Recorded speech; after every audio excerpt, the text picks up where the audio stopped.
Chris Murray, and I'm going to be talking about things that have absolutely nothing to do with games. I'm the guy that gets to break the rules and use the handheld mic and break the rules and not talk about games. My first question, though, we're going to be talking about some things that we're doing on the enterprise side of the business. Can I get a quick show of hands? Who knows that we have a team of people called Unreal Engine Enterprise, or Epic Enterprise? Okay, great. Who has heard of Datasmith? All right, and who has heard of Unreal Studio? Okay, good. So some of you have, but the majority of the room has not, so I'm in the right place. So let's go ahead and get started. So what is Unreal Engine for non-games? And I really want to start by kind of telling a story about what we've been doing the past 365 days, because a year ago at this very meeting, Mark Batty stood up and started talking about very passionately and very vociferously about what it is that we're doing in Epic Enterprise that absolutely has nothing to do with game development or video games per se, and why it's important to education. So last year at GDC 2017, we started showing the human race, and if you were at our end user event at that time, you saw a partnership with the Mill and General Motors and of course Epic, and we did the first real-time 3G CG composited film quality interactive car commercial. So is anybody here last year that remember seeing that? Okay, so after that event, I was at the booth showing that, and I really had to struggle to convince people that it wasn't a rendered linear piece of content, that it was actually playing back in Engine. And when we got back to HQ after that, I went to Dev and I'm like, guys, I need to be able to break it. I need to be able to stop the thing and grab the camera and break registration and show people that it's playing back within the engine, because not a lot of people believe that it wasn't actually linear. So it was a great way to start the year, and that's how we kick things off with Epic Enterprise. Then in SIGGRAPH 2017, we introduced Datasmith. And Datasmith is a series of pipeline tools that makes it very easy to get data into Unreal Engine from a number of different sources. Initially, 3ds Max is where we started, and really kind of looking at more of the design visualization world. Translate that to game speak, that would be environment artists, but you know, a lot of people are doing real spaces and real volumes, and you know, doing a lot of interior design and exterior design and things like that, and they want to realize them in the engine. So we had a huge event. We showed a lot of different things at SIGGRAPH, and we announced Datasmith. And I'll be talking a little bit more about Datasmith here in a few minutes. And then in September of 2017, we actually made Datasmith available to people. So the closed beta opened, and we were able to move a lot of data from 3ds Max over 20 different CAD formats directly into the engine. Support for V-Ray and Corona. So a lot of our customers who are doing design visualization are actually you know, doing most of their work in V-Ray and Corona. We'll talk about that in a few minutes. And of course, i2Soft's plugins directly coming into the engine. And again, the whole idea there is to make it easy for people to on-ramp into the engine quickly. Then at AU 2017, we introduced our first new feature announcement into Datasmith, and that was support for Python. That's really laying the groundwork for a more GUI-based experience where we'll be able to do scene optimization and scene organization. So, you know, just being able to combine objects, do things like material replacements, any number of other things. So that's what we did at AU. And then just earlier this month, we announced Unreal Studio. So everybody was like, well, Datasmith, what is Datasmith going to become? What is it going to do? Is it just a series of tools? So in March, we announced Unreal Studio. And so Unreal Studio is, you know, again, it's making the Unreal Engine attainable for people that may not have been spending a career in real-time 3D. We have a lot of people who want to use Unreal Engine, who've been doing automotive design, who've been doing mechanical design, who've been doing design visualization for 10, 15, 20 years, but have never stepped foot into a real-time engine. And so how do we make that approachable for them? And that's why we have Unreal Studio. So we announced the Unreal Studio Open Beta, so it's still in beta, it's still free right now, you can go get it. I'll tell you how to do that in a minute. So what is Unreal Studio? And I'll be getting into a little bit of the nuts and bolts about it and why it's important to EDU, but basically it's 4 things for the commercial world. It's Datasmith, which is the plugins that I've been referring to.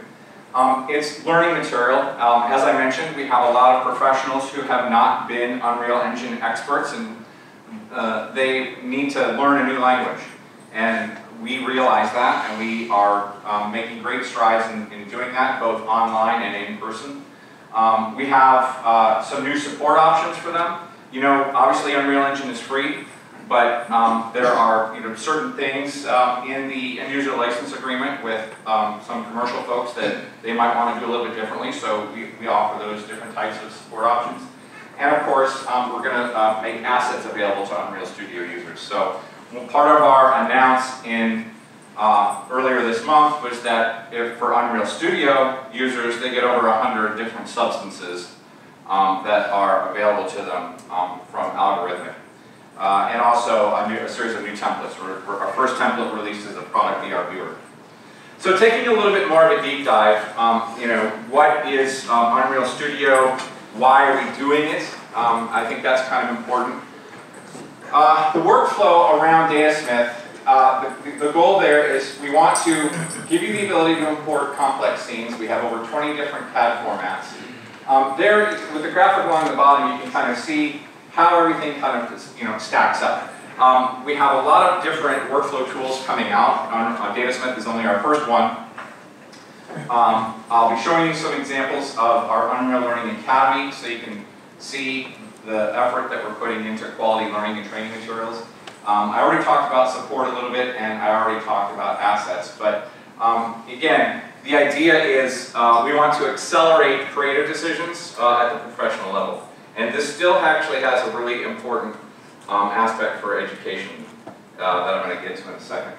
So with Datasmith, a little bit more specific still, the goal here is frictionless design visualization. So a lot of the technical hurdles for people that want to get into Unreal Engine, automatic texture conformance, converting textures if you're working in environments that you're not actually thinking about going to Unreal Engine to start. This is where you can, Datasmith will solve some of those problems. We translate V-Ray and Corona directly into Unreal usable assets. It's not necessarily a one-to-one, it's a one-to-close. Because sometimes a lot of the nodes in 3ds Max or in V-Ray aren't identical to what we have on Unreal Engine, so we approximate those.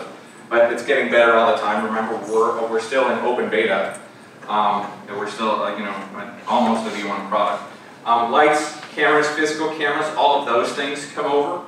So if you're working in 3ds Max, for example, you don't need to recreate all of that work in Unreal Engine. IES files are supported, IES lights are supported, so really it makes it a lot easier to move data over without having to redo a ton of work. This is a big one. I know it's a big one for our professional commercial clients, especially in the mechanical industry, where they have really no construct or concept of what UVs are. Who likes teaching UVs to their students? 3 hands. Wow, you guys are the brave ones, right? Who teaches UVs to their students? Right, okay. So we do automatic UV for light map generation. Unreal Engine is very, thank goodness Zach left because he'd probably pummel me if he heard me say this. Unreal Engine is actually quite forgiving for bad UV layouts for textures, but it's not forgiving for light map UVs. And so that has to be very specific, and so we do that for you all automatically in Unreal Studio. You do not have to generate your own custom UV light maps. It's all done, and it's a non-destructive workflow. So as things come in stream, you can replace and do things. By the way, this image here, you can see that one is V-Ray rendering, and the other one is Unreal Engine. Unreal Engine is on the right, and the V-Ray still rendering is on the left. Same goes for CAD. This is actually really important. A lot of people are frequently when it comes to game development, all of the objects are bespoke, all the objects are bespoke objects. They're purpose-built, they're made for performance, they're made for that particular scene or situation. In CAD, designers want to see everything. They don't want to hide anything. They want us, we're seeing things right down to the nuts and bolts and washers. Okay, we're talking maybe 6,000 objects over 14 million triangles. That's really not a problem for the engine, right? It may be a problem for VR development, but that's a different question, right? If we want to see everything in the engine like designers do, they're happy with 4 frames a second if they don't have to click the render button and wait over the weekend. Okay, so it's all about perspective. So we're able to move all of these CAD formats into Unreal Engine without a stop in another program. So you don't have to stop in Max, you don't have to stop in Maya, you don't have to tessellate it. We do all the tessellation. As I mentioned, Python integration for scene assembly and optimization, because frequently designers build things like motorcycles in a different way they would build it in Unreal Engine. So again, UV light maps, things like that. One of the cool things that we introduced with the Unreal Studio launch is the new VR desktop viewer template. So I'll go ahead and show that. So this is actually it. This is raw CAD data that's come in. It's why there's no textures or anything on there. You hook a couple of things up in the Scene Explorer. You put things in a certain hierarchy and flip a couple of switches, and everything is hooked up. All the VR wands are hooked up. There's some easy integration. There's an X-ray mode. And this whole thing took maybe, 10 minutes to set up, and it's just raw CAD data that comes right in. So again, the idea of templates is really important to us. We want to make sure that the adoption of the engine for some of this really complex stuff is easy to do and attainable.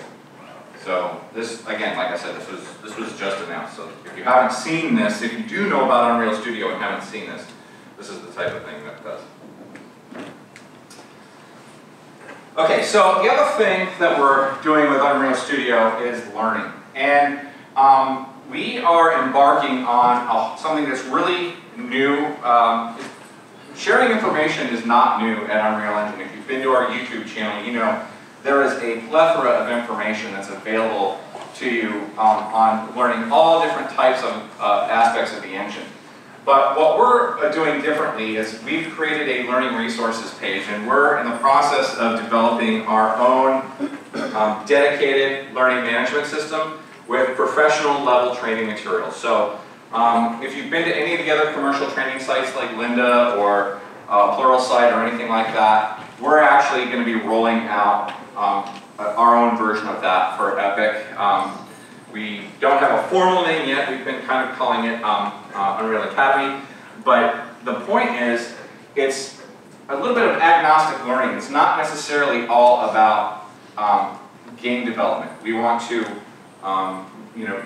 give you information that doesn't necessarily confine you into having to translate it to your custom specialties. So we're a lot of agnostic type learning material. And so here's a sample. Datasmith is smart enough to generate instances just the way you have them set up in 3ds Max or whatever tool you're using.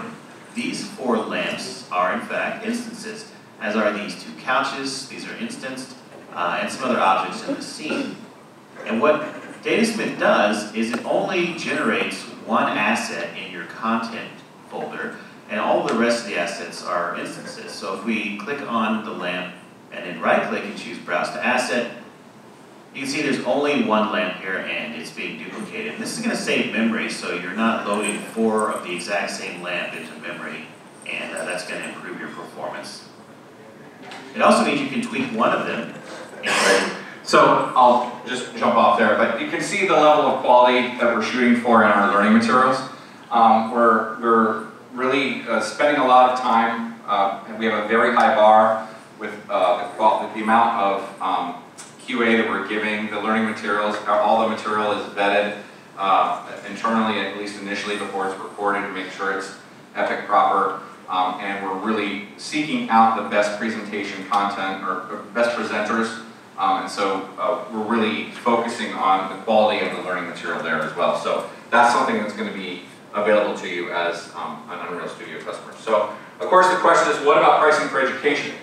And what about licensing for education? So we haven't announced a formal education licensing strategy at the moment, but we do know that it's going to be less than $49 per month. That will also include learning. We don't have all of the details yet, particularly around the support requirements, because that's a little bit different for education and for commercial, but we're working on that. We should have the details in June, and just know that we're thinking about these things, and we want to be a very strong friend to academia. So afterwards, if you have questions about Unreal Studio or learning or training, please come chat with me. I'd be happy to share what I know on that.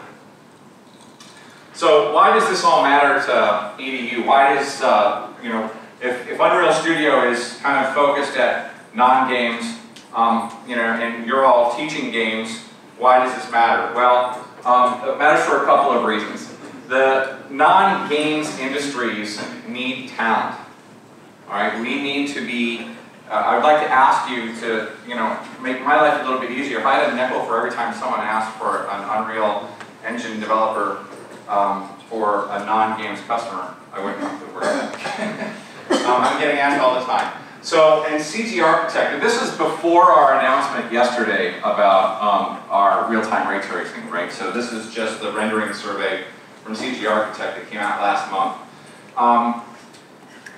We know that adoption of Unreal Engine in non-games, and this is kind of design visualization focus is important, because we can see that Unreal Engine is the fourth most experimented with, or the fourth most used rendering engine in production. And these are compared to V-Ray and Corona. These are compared to still image renderers, right? So everybody wants us to stop hitting the render button and going away and getting lunch or going away over the weekend, right? They want to see it right away. And if you look over on the right, which rendering engine is currently being tested or experimented with, that's Unreal Engine. And so we really strongly feel that the adoption of Unreal Engine in all of these industries that have actually nothing to do with games is going to be super, super hot. So we need help. We need help in those areas. And it's not companies that are, kind of ambiguous companies in the world. These are a list of some of our customers who are non-games customers, and their names, their household names. So I know there's a lot of sexiness and panache that goes along with trying to convince your students to go, they want to work for a game company because it's, their Hollywood version.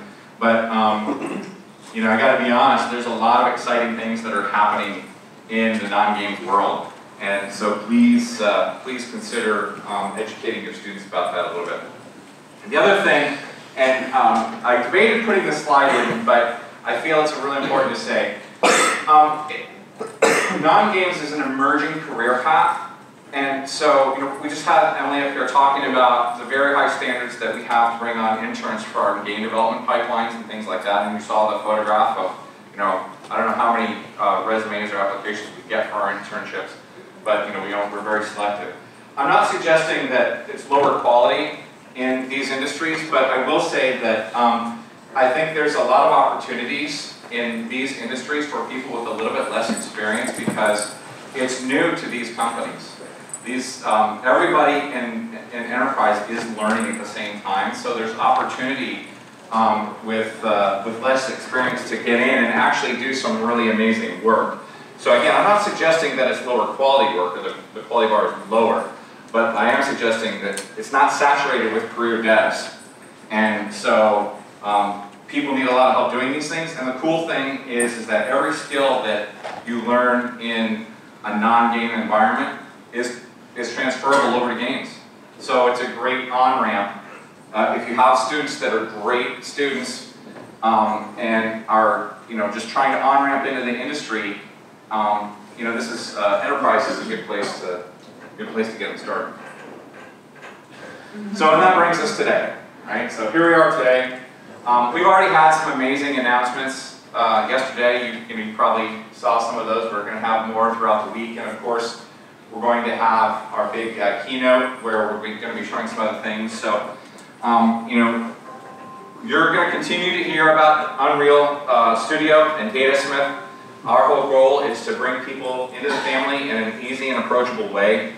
It's very quick, it's very fast. If you haven't checked out Datasmith or Unreal Studio, just go to unrealengine.com and look for the Enterprise tab, and you'll be able to get Unreal Studio. It's open beta, it's free at the moment, so I suggest you go give it a shot. And our goal is to really just bridge the gap. So I'll be around afterwards for any questions, so I want to thank you for your time.